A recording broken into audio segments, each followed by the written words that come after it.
მოგესალმებით, ლაივში ვართ. დაველოდოთ ტრადიციულად რამდენიმე წუთი, რომ შემოგვიერთდეს ჩვენი მაყურებელი და მსმენელი და დავიწყებთ ძალიან მალე.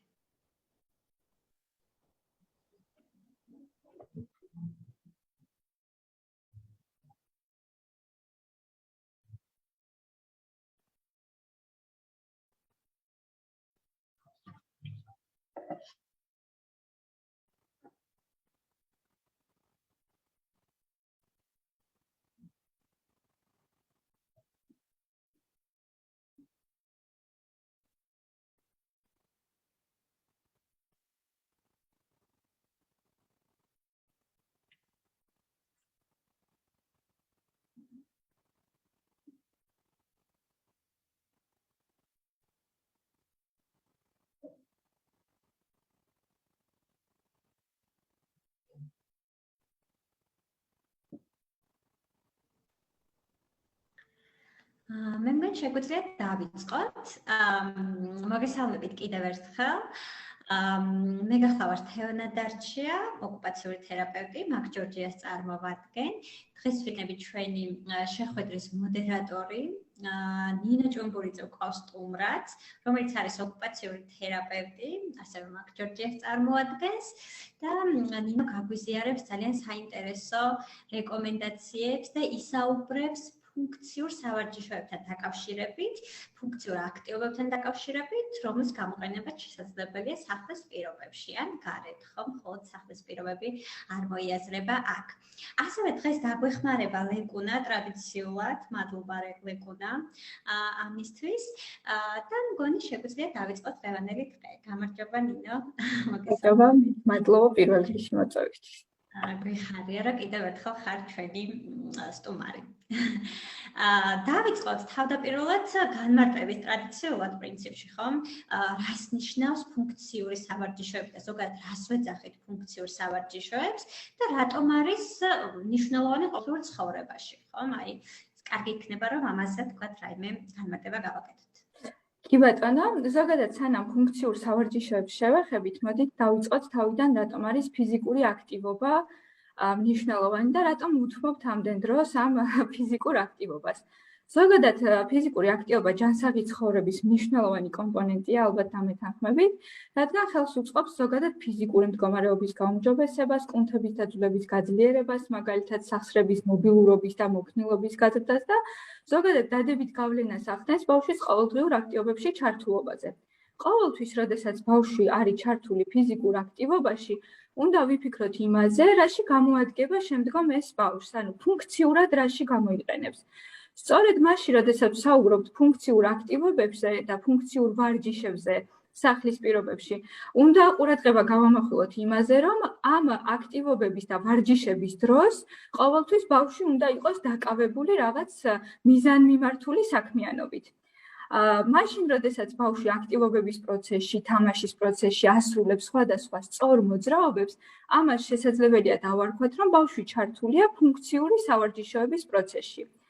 ჩვენ ალბათ ხშირად ვაკვირდებით ხოლმე, რომ ფიზიკური თერაპევტი მუშაობს ბავშვთან, ახორციელებს სხვადასხვა ტიპის სავარჯიშოებს და ასე შემდეგ, მაგრამ სახლის პირობებში აუცილებელია მოხდეს ამ ყველაფრის ხელშეწყობა. ნებისმიერი მოქმედება, ნებისმიერი ვარჯიში, რასაც თერაპევტი ასრულებს ბავშვთან, მნიშვნელოვანია, რომ გადავიტანოთ მიზანმიმართულად რაიმე საქმიანობაში და ნებისმიერი მოქმედება ვაქციოთ აქტივობის ნაწილად.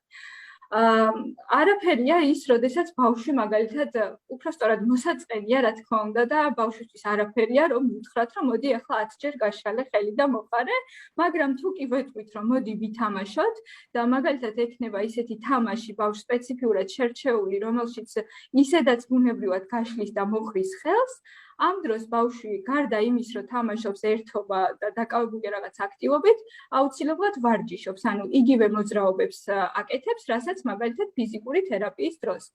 ამიტომ არის ძალიან მნიშვნელოვანი, რომ ყოველთვის დავაკვირდეთ, რას აკეთებს ბავშვთან ფიზიკური თერაპევტი მაგალითად და იგივე მოძრაობები მე სახლის პირობებში ჩავერთოთ რაღაც ფუნქციურ აქტივობებში და თამაშებში. იმიტომ რომ ბევრად უფრო მარტივად გამოყვებათ, ასე ვთქვათ, ბავშვი, არ იქნება მოსაწყენი. ნუ შესაძლებელია ერთხელ ორჯერ ივარჯიშოს ბავშვმა სახლის პირობებში, მაგრამ სამწუხაროდ მე მარტივად ბეზრდებათ და რა თქმა უნდა, მე მოსაწყენიც რო ხდება ხოლმე, აღარ უნდათ რომ ჩაერთოს იგივე ტიპის აქტივობებში.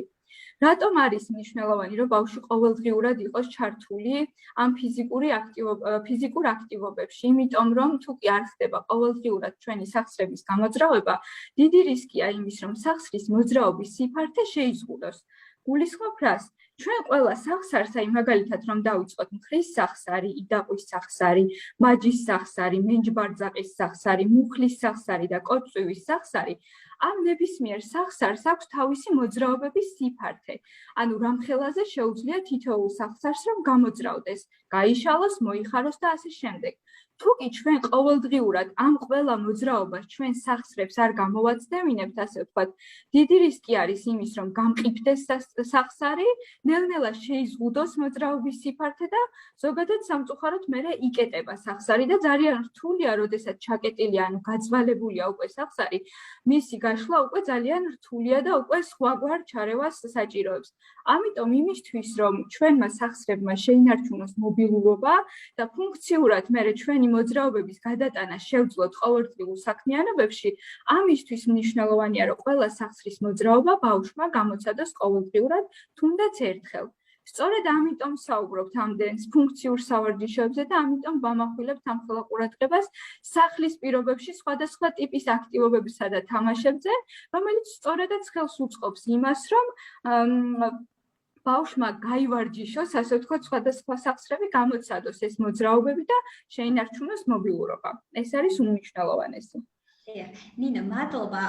აქვე კითხავ, აი შენ გამახვილე ყურადღება, რომ ძალიან მნიშვნელოვანია ბავშვის ჩართულობა, ფიზიკურ აქტივობებში და ასევე მისთვის საინტერესო უნდა იყოს, ხო, ეს ყველაფერი რომ გამოვყვეს, მაგალითად და დაინტერესდეს. აი ფიზიკური თერაპევტიც ახსენე, მე მგონი ოკუპაციური თერაპევტიც. ალბათ აი თერაპევტები თვითონ ხომ ამ სპეციფიკას, თუ აი რამე განსხვავებები არის ხოლმე, აი ძალიან ზოგადად თუ შეგიძლიათ გითხრათ და კიდევ ერთი კომენტარის სახით ანუ სახსრების მოძრაობის სიფართე აღნიშნე და აი ამ ფუნქციურ სავარჯიშოებში აუცილებლად არის ჩართული ჩვენი სახსრები, ხო? აი ვთქვათ, მოგვიანებით ისაუბრებ ალბათ აი ამ აქტივობებზე, რომელიც გვეხმარება აი ამ ჩვენი სახსრების გამოძრავებაში და აი ამაზეც რა გავაკეთოთ კომენტარი თუ შეიძლება. კი ბატონო, ჩვენ აუცილებლად ვისაუბრებთ მეორე ნაწილში, შევეცდები რომ გაჩვენოთ რაც შეიძლება მეტი ფუნქციური სავარჯიშო, რომლის განხორციელებაც შესაძლებელია სახლის პირობებში. რაც შეეხება ფიზიკური თერაპიის პროცესს, ოკუპაციური თერაპიის პროცესს, აუცილებელია რომ აქაც ეს ფუნქციური ვარჯიშები იყოს გათვალისწინებული. ყოველთვის ბავშვი დაკავებული იყოს ისეთი სავარჯიშოებით და ისეთ მოქმედებებს ასრულებდეს, რომელიც აუცილებლად შემდგომ დაეხმარება იმაში, რომ მაგალითად გაიხეხოს კბილები, დაიბანოს ხელები, ითამაშოს სხვა ბავშვებთან ერთად, ანუ ფუნქციურად უნდა გამოიყენოს ეს ყველაფერი. ეს არის უმნიშვნელოვანესი. რა თქმა უნდა, თერაპიის ერთ-ერთი მიდგომა და ყველაზე მნიშვნელოვანი მიდგომა არის ის, რომ ფუნქციურად შევასრულებინოთ ბავშვს ეს ყველაფერი, თუმცა რა თქმა უნდა, რაღაც ისეთი უფრო ზღვარი არსებობს ხოლმე, რომ აი ფიზიკური თერაპიის პროცესში უფრო მეტად შესაძლებელია ავარჯიშებდეს ფიზიკური თერაპევტი, მაგრამ იქაც გამოყენებულია ხშირად ფუნქციური ვარჯიშები. ოკუპაციური თერაპიის შემთხვევაში ჩვენ უფრო ყურადღებას ვამახვილებთ სხვადასხვა საქმიანობებზე, მაგრამ იქაც ნელ-ნელა ჩავდივართ ქვევით და აუცილებლად ამ ჩვენ აქტივობებში ვთავთ ისეთ მოძრაობებს, რომელიც ხელს შეუწყობს ამ სახსრების გავარჯიშებას, ასე ვთქვათ. ანუ რაც უფრო ერთ მიზანზე ვმუშაობთ და რაც უფრო ისეთი ინდივიდუალური მიდგომა ხდება ბავშვების შემთხვევაში, უფრო კარგ შედეგზე გავდივართ ხოლმე და რაც მთავარია სახლის პირობებშიც თუ ხდება იგივე მოძრაობების გამეორება ფუნქციურად, რა თქმა უნდა, ეს კიდევ უფრო ხელს უწყობს მე ერთიორად თერაპევტს, რომ შეასრულოს და მიაღწიოს თავის მიზანს. ამიტომ ეს არის უმნიშვნელოვანესი. ნინო, აი შენ რამდენჯერმე ახსენე, ეხა ამ სახსრების მოძრაობის სიფართე, ხო, მაგალითად, ან სავარჯიშოები. ალბათ მშობლებსაც გაუჩნდებათ ეს კითხვა, თუ არის რაიმე თქვათ ისეთი ფაქტორები, რაც უნდა გავითვალისწინოთ სახლში, რომ აი უსაფრთხოებასთან დაკავშირებით, რომ აი თქვათ რამდენად უსაფრთხოა დაახლოებით იგივე სავარჯიშოები, რასაც აკეთებს თქვათ თერაპიაზე ბავშვი, გავიმეოროთ სახლის პირობებში. აი რა უნდა გავითვალისწინოთ ამ დროს? კი ბატონო, მადლობა თეო ამ კითხვისთვის, იმიტომ რომ ერთ-ერთი უმნიშვნელოვანესი კითხვაა და ძალიან ხშირად მშობლები გვეკითხებიან ხოლმე ამის შესახებ. პირველ რიგში ხას უსვამთ იმას, რომ აუცილებელია უსაფრთხოების წესები იყოს მაქსიმალურად ნებისმიერი ვარჯიშის, აქტივობის, თამაშის დროს გათვალისწინებული. განსაკუთრებით, როდესაც ვასრულებთ რაიმე ტიპის სპეციფიკურ აქტივობას ან ვარჯიშს ბავშვთან, ამ შემთხვევაში ჩემი რჩევა იქნება, რომ ამ სპეციფიკური ვარჯიშების შესახებ აუცილებლად მიიღეთ რეკომენდაციები ბავშვის ფიზიკური თერაპევტის მხრიდან და ასევე შესაძლებელია ოკუპაციურ თერაპევტსაც აუცილებლად უნდა ვკითხოთ, ხო? რა გავითვალისწინოთ. რაც შეეხება უსაფრთხოებას, ყველა მოძრაობა, ნებისმიერი ტიპის მოძრაობა, თუნდაც ჩვენთვის ერთი შეხედვით ძალიან მარტივი, უნდა შესრულდეს ძალიან ფრთხილად და არა ძალისმიერად.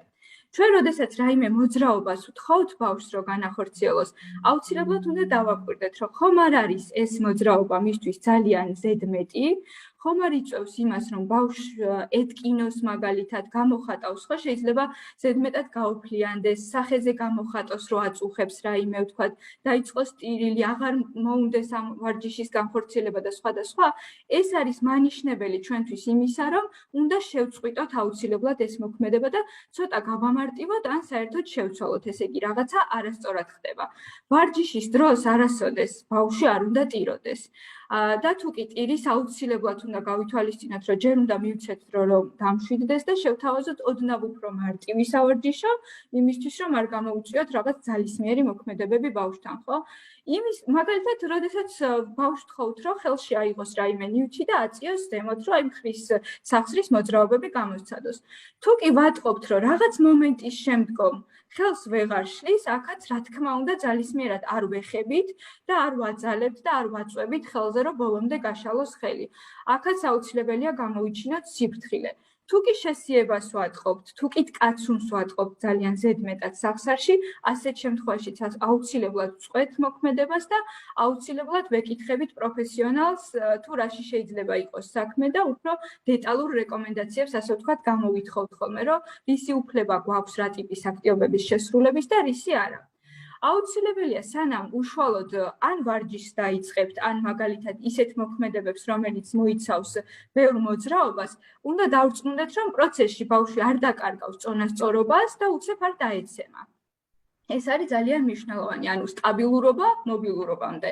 გულისხმობთ რას, რომ ბავშვი უნდა იყოს სტაბილურად, თუ კი ჯდომით ასრულებს ამ მოძრაობებს მაგალითად, უნდა დავწმუნდეთ, რომ სკამი არ სრიალებს, ბავშვი არ სრიალდება სკამიდან ასევე, ხო? ზედმეტად არ მოძრაობს სკამი და ასე შემდეგ, იმიტომ რომ მოძრაობის დროს, როდესაც ბავშვი გადაიხრება, მაგალითად აიღებს ბურთს და ასე შემდეგ, უცბად რომ დაკარგოს წონასწორობა, არ უნდა დაეცეს. ასევე თუ დგომით პოზიციაში არის, ყოველთვის გავუმარტივეთ თავიდან, რომ დგომის პარალელურად შეეძლოს რაღაცას ჩაეჭიდოს ხელით, რომ აქაც იგივე პრინციპი არის. შესაძლებელია ვხედავდეთ, რომ ბავშვი კარგად არის ფიზიკურად განვითარებული, შეუძლია რომ რაღაც მარტივი მოძრაობა შეასრულოს, მაგრამ არ გვაქვს გარანტია, თუ რა რეაქცია ექნება მის სხეულს მოძრაობის პროცესში.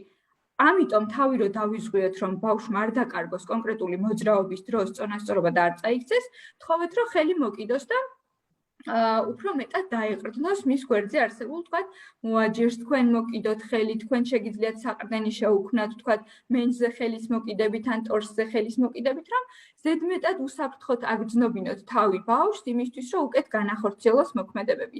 და საერთოდაც თუ კი ბავშვი არ გრძნობს თავს უსაფრთხოდ და მყარად, ბევრად უფრო ნაკლებად ასრულებს მოძრაობებს და ძალიან რთულია, რომ ბავშვს თხოვოთ ამ დროს, რომ მოდი ახლა ვითამაშოთ, მოდი ახლა რაღაცაში ჩავერთოთ, იმიტომ რომ პირველი რაც არის, რომ ბავშვი არ გრძნობს თავს უსაფრთხოდ და ცდილობს თავი გადაირჩინოს, არ წაიქცეს და უფრო მეტად კონცენტრირებულია იმაზე, რომ როგორ დაიცვას წონასწორობა. ამიტომ მნიშვნელოვანია, რომ ეს უზრუნველყოთ. ასევე გარემოში არ უნდა იყოს ძალიან ბასრი, მახვილკუთხეებიანი ან სხვა მაგალითად საფრთხის შემცველი ნივთები, ავეჯი, ხო, ესეც უნდა ავირიდოთ თავიდან, იმიტომ რომ მოქმედებებს, როდესაც მოიცავს ჩვენი აქტივობები, მნიშვნელოვანია, რომ ყველანაირად გამსაზღვროთ, რომ გარემო იყოს უსაფრთხო. როგორც აღვნიშნე, აუცილებელია რომ მოძრაობები შესრულდეს ნელა, არა ძალისმიერად და ყოველთვის ვაკვირდებოდეთ ბავშვს რა რეაქციებს გამოხატავს თითეული მოძრაობის დროს, ხო? და ასე ვთქვათ, მუდმივად არა ის რომ ერთხელ შევამოწმეთ და უსაფრთხოა გარემო, არა პროცესში მუდმივად ვადევნებთ თვალს ბავშვს. ნინო, უსაფრთხოებაზე კიდევ ერთ რაღაცას ვიკითხავ, შევაჯამოთ, აი შენ ახსენე კიდევაც, რომ თუ ვთქვათ არ ვარ დარწმუნებული იმაში, რომ ბავშვს შეუძლიათ გომა და ისე სხვადასხვა აქტივობის ჩართულობა, ხო, ფუნქციურ სავარჯიშოების გაკეთება და ასე შემდეგ, ამ შემთხვევაში ახსენე, რომ სკამზე ჯდომითაც შესაძლებელია ვთქვათ სხვა სავარჯიშოების შესრულება, ხო? აი როდი შეგვიძლია ამ გადაწყვეტილების მიღება, ხო? აი რამდენიმე, ერთ-ერთი არის რა თქმა უნდა ის, რომ ვთქვათ წონასწორობას თუ ვერ იცავს დგომის დროს, ანუ შეგვიძლია აქედან დავიწყოთ და შემდეგ გავართულოთ სავარჯიშოები, ხო? ალბათ ეს არის ნამდვილად. ჩემი რჩევა ყოველთვის არის ხოლმე ნამდვილად ეს, რომ ჯერ დავიწყოთ ჯდომით და მერე გადავიდეთ დგომით აქტივობებზე, იმიტომ რომ ჯდომით აქტივობის განხორციელება ყოველთვის მარტივია. უფრო მეტად ვიდრე დგომით. თუ კი ვატყობთ, რომ ბავშვი ადვილად კარგავს წონასწორობას, მოძრაობის დროს უჭირს, რომ კოორდინირებულად, შეთანხმებულად ამოძრაოს ხელები, ვთქვათ, და უფრო მეტად კონცენტრაციას ახდენს იმაზე, რომ ეხლა დაკარგავს წონასწორობას, წაიქცევა და ასე შემდეგ. ყოველთვის, როცა მეტ საყრდენს საჭიროებს ბავშვი, ჩვენი რჩევა იქნება ის, რომ დაიწყეთ ჯდომით აქტივობებით და მერე გადავიდეთ უფრო ისეთ რთულ აქტივობებზე, როგორც არის დგომით სხვადასხვა მოძრაობების განხორციელება მაგალითად. ყველა შემთხვევაში უფრო მარტივია იმისთვის, რომ ჩვენ გვქონდეს მეტი დრო, რომ დავაკვირდეთ ბავშვს და მეტად დავიცვათ უსაფრთხოება, მარტივია დავიწყოთ ჯდომით და მერე გადავიდეთ დგომით აქტივობებზე, რაც უკვე ვთვლით, მას შემდეგ რაც უკვე ვთვლით, რომ ბავშვმა ეს წარმატებით განახორციელა, არ კარგავს ბალანს, შემდეგ გადადის დგომით აქტივობაზე, ოღონდ დგომაზე, როდესაც გადავდივართ, აქაც წეღა როგორც აღვნიშნე, აუცილებელია, რომ ან საშუალება გქონდეს, რომ ხელით მოეჭიდოს რაიმეს გვერდით, ან ჩვენ უზრუნველყოფთ ეს საყრდენი ხელების მოკიდებით, ან თუნდაც სპეციალური ქამრის გამოყენებით, რომელიც ჩვეულებრივად ბავშვს უკეთია და ჩვენ ხელს ვჭიდებთ ქამარს და ვეხმარებით მოძრაობების დროს, რომ შეინარჩუნოს წონასწორობა. ალბათ ეს იქნება უფრო მნიშვნელოვანი ამ დროს გავითვალისწინოთ. მადლობა. საფრთხოებაზე პრინციპში ძალიან მნიშვნელოვანია ხომ დიდი აქცენტების გაკეთება, განსაკუთრებით ფიზიკურ სავარჯიშოებზე თუ საუბრობთ, ამიტომ მადლობა ამ რჩევებისთვის. რაც შეეხება გარემოს და ასევე როგორ მოვემზადოთ, ვთქვათ, ფიზიკური სავარჯიშოებისთვის, ვთქვათ, აი როგორ დავიწყოთ, აი რა რეკომენდაციები შეიძლება იყოს ამასთან დაკავშირებით. გარემო, რა თქმა უნდა, წეღანაც აღვნიშნეთ, უნდა იყოს მაქსიმალურად ხელშემწყობი და უსაფრთხო, არ უნდა იყოს მიმოფანტული ძალიან ბევრი ნივთი გარშემო და ჯობია რომ იყოს მხოლოდ ის ნივთები თვალსაჩინოდ განლაგებული, რომელიც უშუალოდ აქტივობის და ვარჯიშების დროს ჭირდება ბავშვს. რაც შეეხება ასევე რესურსებს, შეიძლება რომ სახლის პირობებში მოვიძიოთ ძალიან ბევრი რესურსი სავარჯიშოდ. აი მაგალითად გეტყვით, რომ მაშინ, როდესაც იყენებენ, არ ვიცი, მე მგონი ჰანტელები ქვია, ხო? ფიზიკური თერაპევტი შეიძლება იყენებდეს კონკრეტულ ისეთ სიმძიმეებს, ასე ვთქვათ, არა ძალიან მძიმეს, რა თქმა უნდა, დამაზიანებელს, თუმცა ინდივიდუალურად შერჩეულ რაღაცა პატარა სიმძიმეებს, რომელიც ბავშვს ერთი ადგილიდან მეორემდე გადააქვს. ამ შემთხვევაში შეგვიძლია ისე მოვაწყოთ გარემო და ისე შევქმნათ ბარიერები გარემოში, რომ ბავშვს მოუწიოს მაგალითად პროდუქტიანი ბოთლების ერთი ადგილიდან მეორეზე გადატანა.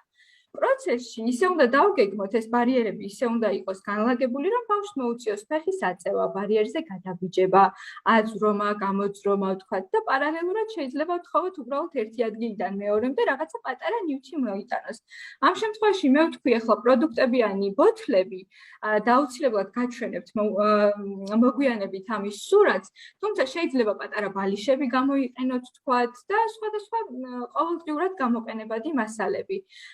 მაგალითად ფქვილიანი ტომარა, წიწიბურიანი ტომარა და სხვა და სხვა. ძალიან ბევრი რაღაცის მოფიქრება შეიძლება სახლის პირობებში, რომ გადმოვიტანოთ იგივე ტიპის ვარჯიშები. ასევე უმჯობესია, რომ რა თქმა უნდა, გარემო არ იყოს ძალიან ხმაურიანი და არ იყოს ძალიან ბევრი ადამიანი შიგნით, რომელიც გამოიწვევს ძალიან ბევრ ხმაურს, დაბნეულობას და ასე შემდეგ. ანუ უმჯობესია, რომ ყველაფერი იყოს წინასწარ დაგეგმილი და ერთი პატარა ხრიკი მინდა რომ თქვა, ყოველთვის როცა სახლის პირობებში ვასრულებთ რაღაც საქმიანობებს ბავშვთან, ან თქვათ ვარჯიშობთ ბავშვთან ერთად, აუცილებელია რომ ბავშვს ჰქონდეს ამ ვარჯიშების ვიზუალური განრიგი. ჩვენ ხშირად გვიხსენებია ლაივების პროცესში, რომ ვიყენებთ აქტივობების ვიზუალურ განრიგს, სადაც მოთავსებული არის პატარა ბარათები, იმ კონკრეტული საქმიანობის ამსახველი, რომელიც უნდა გავაკეთოთ ბავშვთან. ამ შემთხვევაში ძალიან კარგი იქნება, რომ გარემოში არსებობდეს ასეთი პატარა ცხრილივით, ასე ვთქვათ, სადაც სურათების სახით არის მოცემული იმ ტიპის ვარჯიშები, რაც გვინდა რომ ბავშვთან ერთად განვახორციელოთ. ამის ჩვენება ახლა პრინციპში შემიძლია. შევეცდები რომ ვიპოვო ეს სურათი.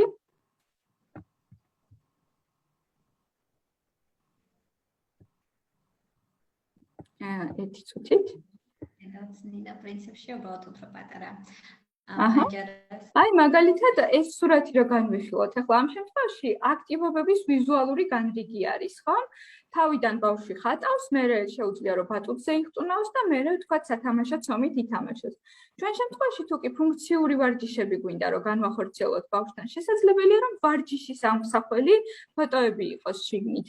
და ზოგადად წეგანაც მინდოდა მეხსენებინა რომ ყოველთვის ჯობია თუ კი რაღაც ტიპის ვარჯიშებს ვასრულებთ ბავშვთან, რუტინულ დონეზე კონდეს ბავშვს ეს ყველაფერი, ანუ იცოდეს როდის რა ტიპის ვარჯიში ან თამაშის პროცესში არის ჩართული. და ზოგადად ვარჯიშია შეგვიძლია ეს სახლის პირობებში ხშირად გამოვიყენე ახლა ეს სიტყვა, თუმცა უფრო მეტად ვეძახით ხოლმე აქტივობებს, ხო? სპეციფიკურ აქტივობებს, რომელიც მოიცავს იმ მოძრაობებს, რომელიც ბავშვს გაუვარჯიშებს სხვადასხვა კუნთებს, სახსრებს და დაეხმარება ეს ყველაფერი, რომ ყოველდღიური საქმიანობების განხორციელების პროცესში ჩაერთოს. ყველა ვარჯიში, ყველა მოქმედება, ყველაფერი, რასაც ასრულებს ბავშვი, აუცილებელია იყოს რაღაცის ნაწილი და იყოს მიზანმიმართული.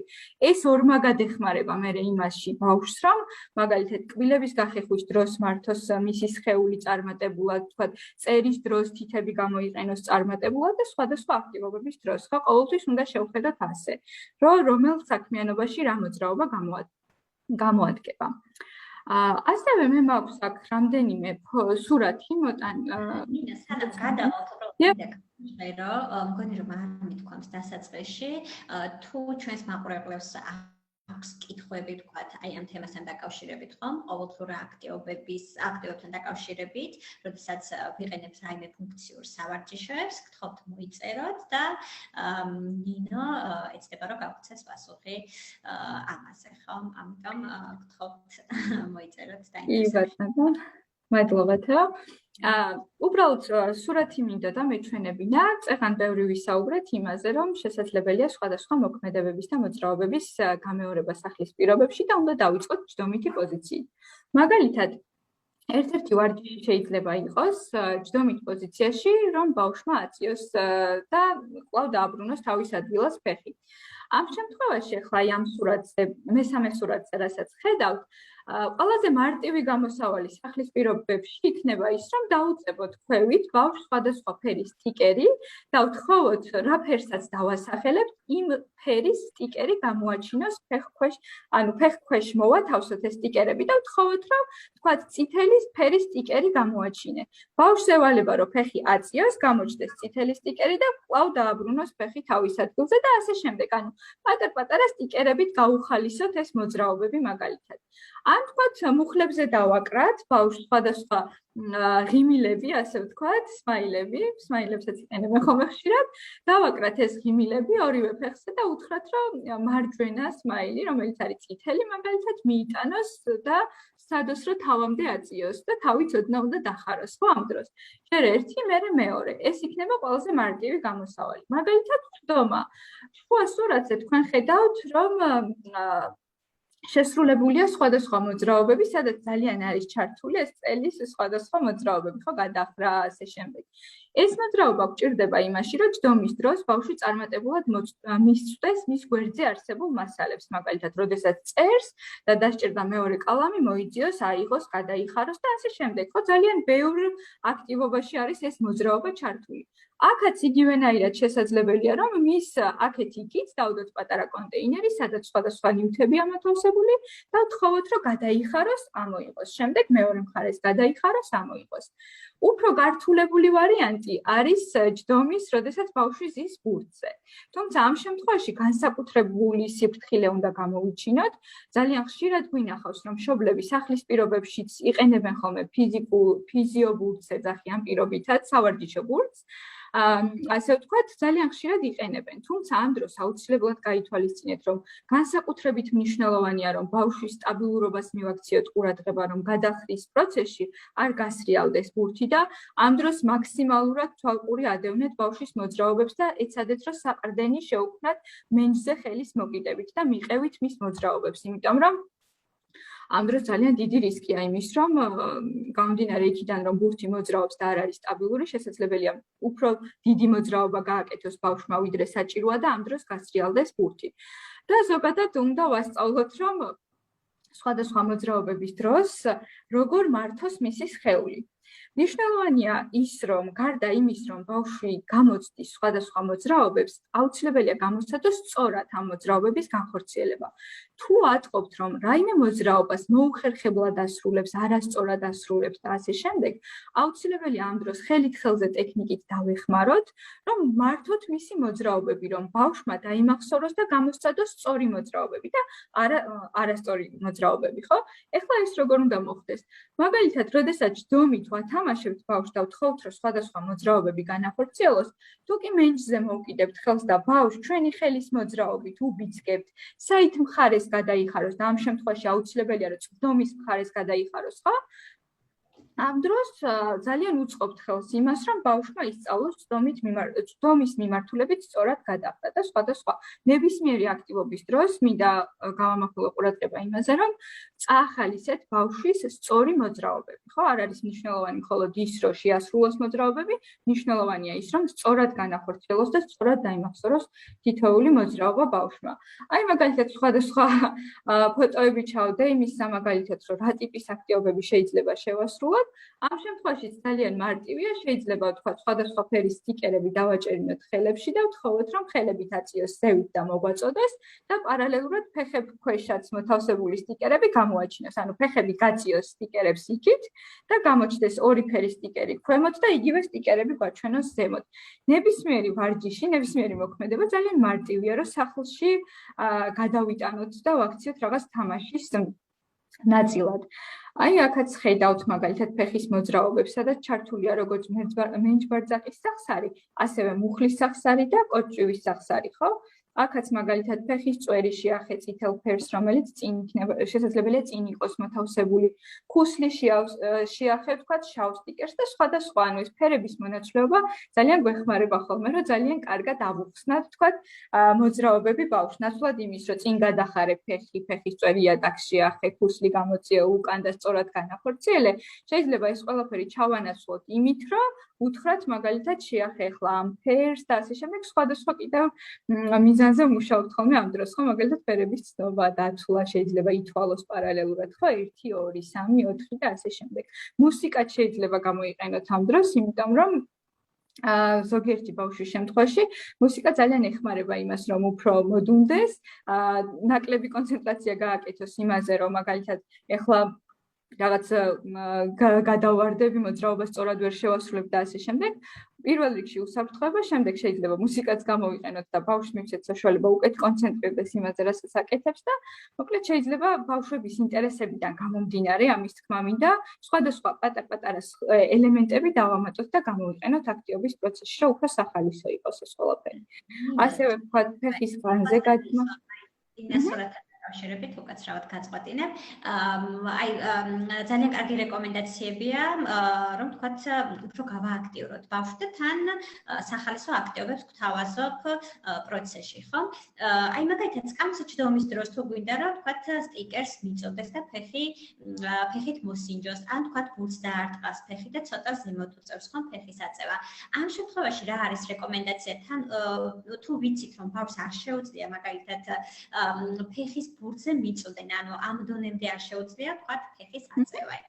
ამ შემთხვევაში, ანუ ველოდებით რომ აი თქვათ სადამდე შეუძლია მას ამის გაკეთება და მერე ვეხმარებით, თუ შეგვიძლია პროცესშივე დავეხმაროთ, ანუ რა იქნება უფრო რეკომენდირებული, ანუ რამდენად უნდა წავახალისოთ ბავშვის დამოუკიდებლობა ამ დროს.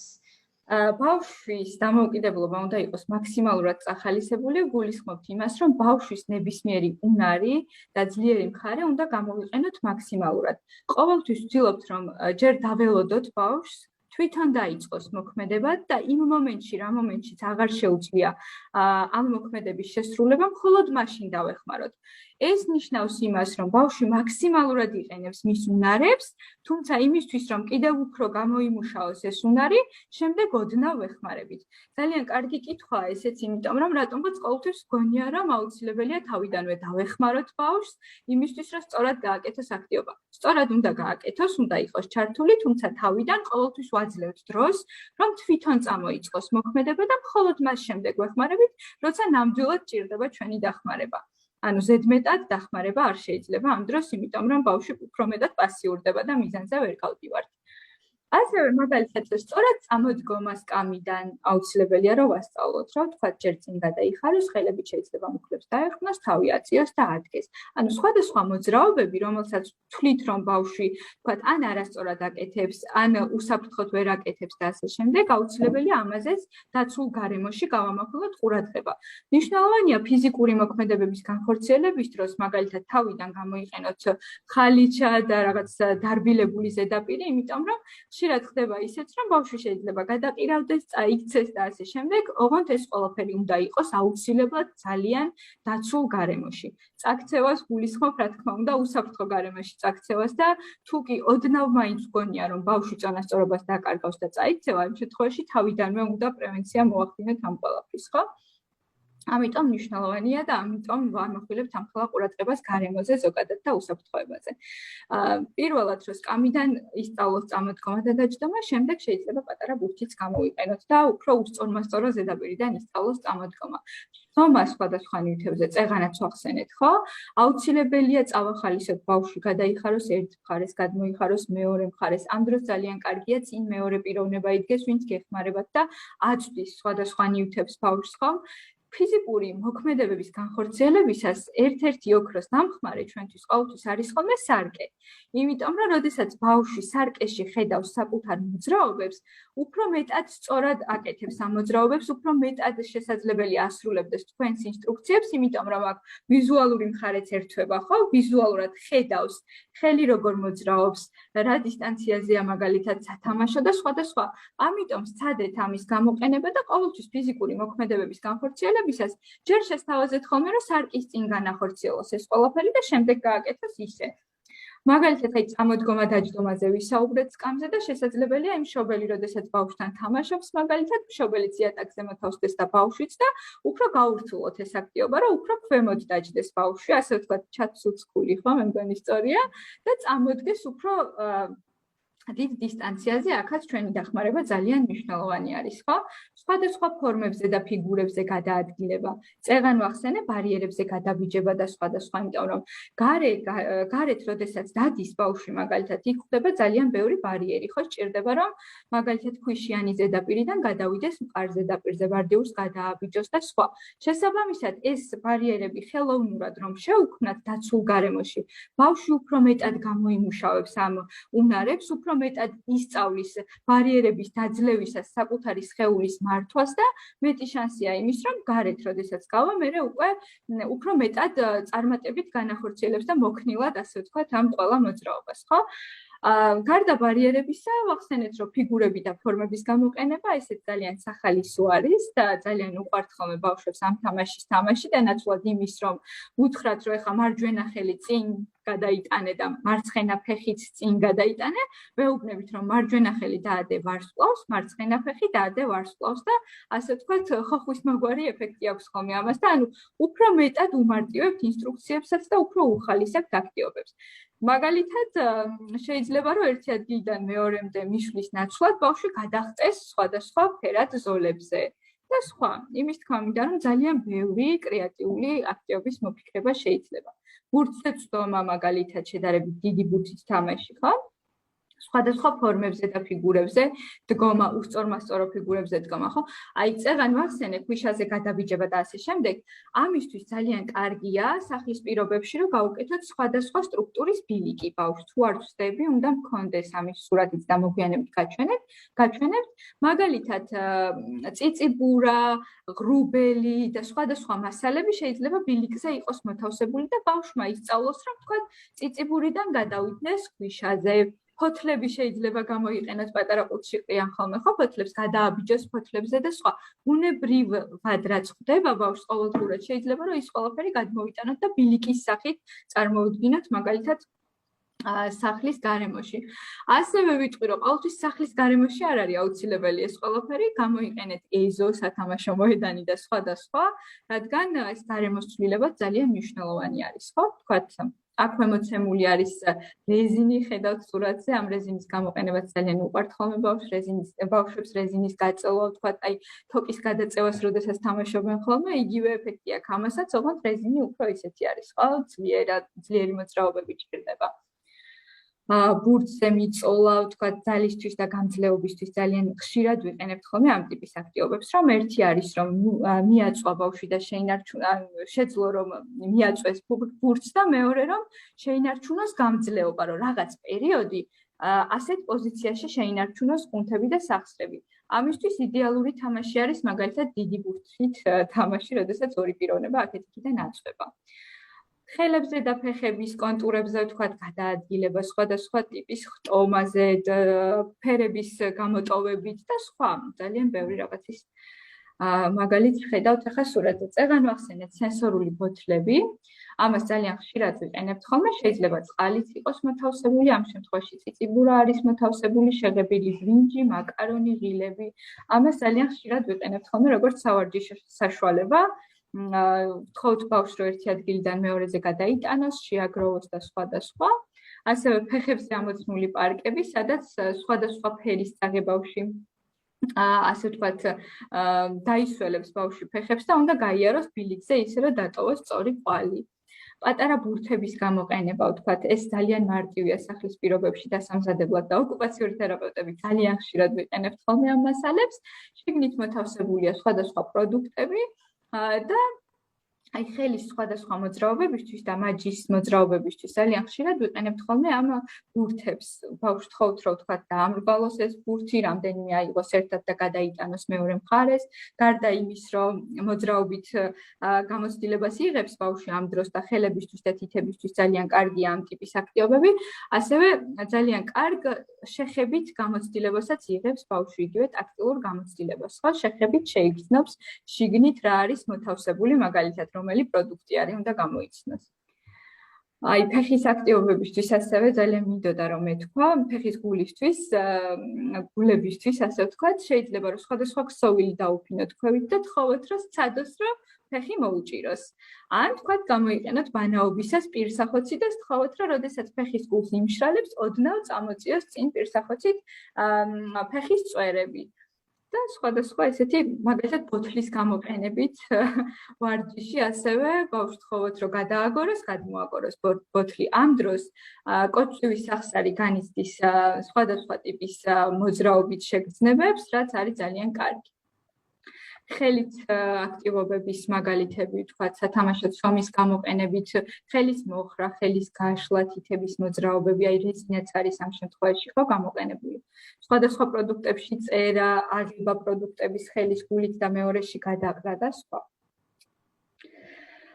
მოკლედ, შეჯამების სახით რომ ვთქვათ, არსებობს ძალიან ბევრი, ასე ვთქვათ, ხრიკი და საშუალება იმისა, რომ სახლის პირობებშიც ეს ვარჯიშები განვახორციელოთ ხოლმე და რაც მთავარია, ყოველთვის ეთამაშეთ ბავშვებს და რაც შეიძლება ამ თამაშის პროცესში ჩართეთ ძალიან ბევრი მოძრაობითი, ასე ვთქვათ, აქტივობა.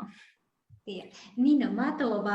ეხლა რა სურათებიც გვაჩვენე პრინციპში, ალბათ უმეტესობა შესაძლებელია რომ დავამზადოთ სახლის პირობებში, ხო? ეხლა მაგალითად პარკები იყო იქ ნაჩვენები, ასევე ვთქვათ ბილიკი, რომელზეც მონიშნულია ვთქვათ ტერფები და შეგვიძლია მუყავოსგან გამოვჭრათ მარტივად, შემდეგ შევაფერადოთ და ვთქვათ დავაკრათიათ აქზე ან დავდოთ დროებით ხომ და სხვა მონოცულეობით, ვთქვათ სხვა მოძრაობით გადაადგილდეს ბავშვი. ანუ ფაქტურად ვიყენებთ ყველაფერს, რაც კი შეიძლება და ჩვენზეა დამოკიდებული როგორი ტიპის აქტივობას მოვიფიქრებთ ამ შემთხვევაში, თუმცა ვიყენებთ ჩვეულებრივად ყოველდღურად მოხმარების ნივთებს. ხომ ასეა, რამდენიმე იყო, მაგალითად შეიძლება გავუჩნდეთ თქვათ მშობლებს კითხვა, რომ სად შეუძლიათ რომ შეიძინონ ესა თუ ის ნივთი, მაგალითად რეზინი იყო ესეთი თერაპიული რეზინი, თუ ამასთან დაკავშირებით დაინტერესდებით, შეგიძლიათ ასევე მოიწეროთ ჩვენს გვერდზე და დაგაკვალიანებთ, რამდენიმე ადგილი არის, იყიდება მაგალითად სპორტულ მაღაზიებში, იყიდება მსგავსი ტიპის ნივთები, შეგვიძლია ეს ინფორმაციაც გაგიზიაროთ, რა თქმა უნდა. კი ბატონო.